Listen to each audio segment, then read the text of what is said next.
Cult Video invites you to witness a bizarre experiment in horror. So come and take a peek at the Killer Eye.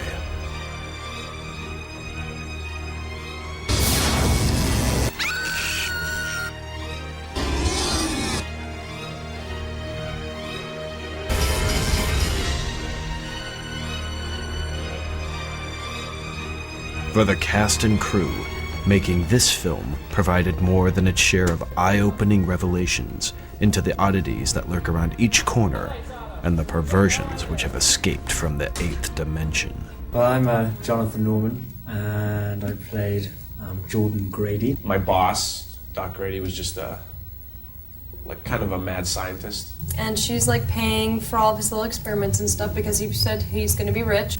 As much as he's a confident and in some regards arrogant scientist, believing he knows a lot, he has a lot to prove, not only to himself but also to those around him. So there's one of those classic superficial battles where someone seems confident on the outside but is probably a little cracked in the middle. A few scarred retinas, some blindness.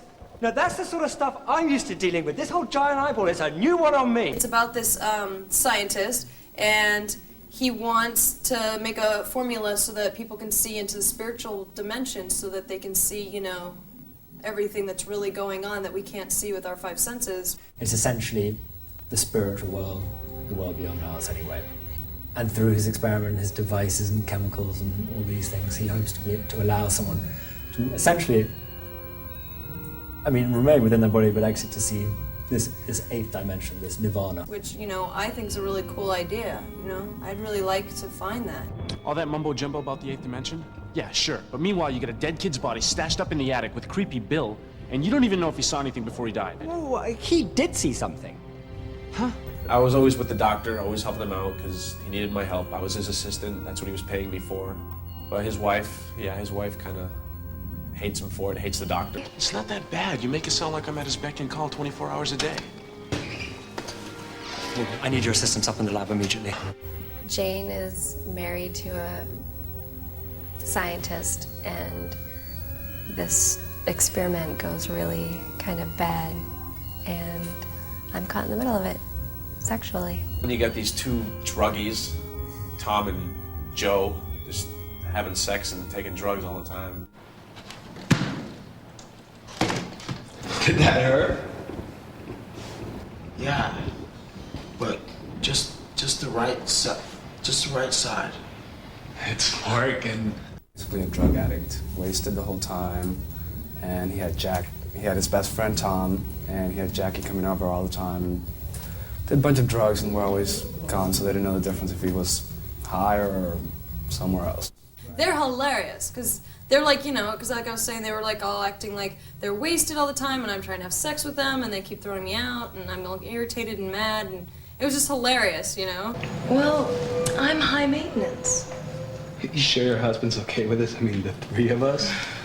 Well, he did say he wants me to be happy. I really have to have sex all the time, because it's just something that I need, and he's not satisfying me all the time like he should, so I'm always cheating. When I was in bed next to Rita, and she's going off on the tentacle, and I'm like listening to her, and she's like going all off, and I hear like she's licking it or something like that, and I was just like, oh my God, what is she doing? I was trying so hard not to laugh. We can safely say she's an nymphomaniac. Wow! Whoa, Jesus Christ. Oh, did I scare you? Creepy Bill is Creepy Bill.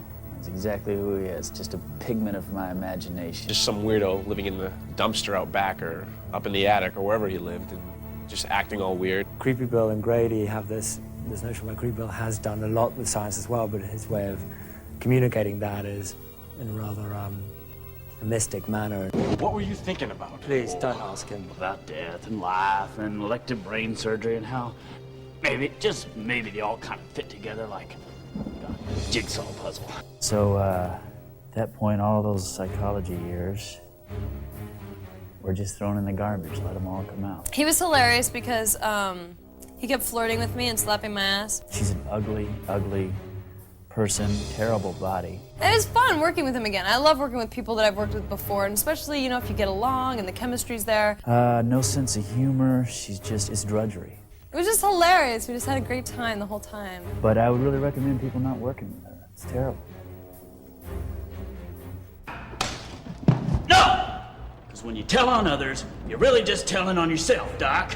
While the eye was a sight to behold on its own, it took effects artist Chris Bergschneider and his team to bring Mark Williams' one-eyed killer creation to life. You know, they had 3 people whipping this thing around, these big burly guys. It was weird having to deal with special effects because, you know, there's nothing there and they're telling you to stare at a certain spot and just, you know, be scared. I was the first one that got the prosthetic eye. And I was very excited about that. I couldn't wait for that. I was like, when are you putting my eye? When are you putting my eye? I was like, lets you get into character a lot more easier. Listen, Joe, you're a really nice guy, but I love my husband. Understand?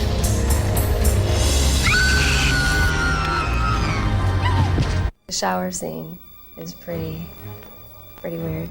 The eye kind of takes advantage of me in the shower and throws me against the wall and just starts tentacling me to death. And I had a picture of the eye, you know, like a visual picture of the eye. Just in my head, it kind of looked like that. But the eye, you know, I mean, I didn't realize it would have the tentacles and the long thing there, whatever that is. And seeing it was a lot different than what I imagined it. It was better. It's a lot better than what I imagined. I think the eye really did take on a life of its own. I mean, it's a good-looking thing, that. This eye is not here by accident. I mean, he's here as an advanced scout for the invasion fleet. These guys want to move in. Oh, yeah? You better tell your new buddy the eyeball hair it's gonna be awfully hard for him to take over the world with one of my 3-inch spike heels sticking out of his yucky fucking face. I loved working with the eye. He's the best. He's a great lover, you know. He likes lots of foreplay. She's like all getting worried, but it turned out okay. It was great. And there was times where the eye was a real pain in the butt on the set. Late, getting there, not prepared, not wanting to do his stuff.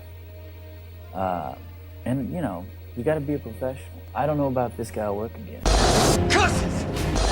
It's just like brain candy. It's a horror, fun, funny film. It just sounds like a crazy movie. It sounds hilarious. A killer eye. Someone who's going to watch Bridges Over Madison County, probably not going to be jumping in to see The Killer Eye. But there again, there are those schizophrenics. I'd say it's a little bit of a sci-fi with your head like that, looking at things from a weird place. You gotta want to have fun, and you gotta want to say, come at me with what you got. I'm ready to do it. The Killer Eye, a new vision in terror, from Cult Video.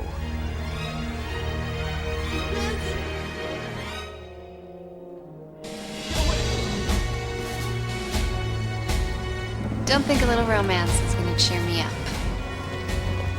I'm still mad at you.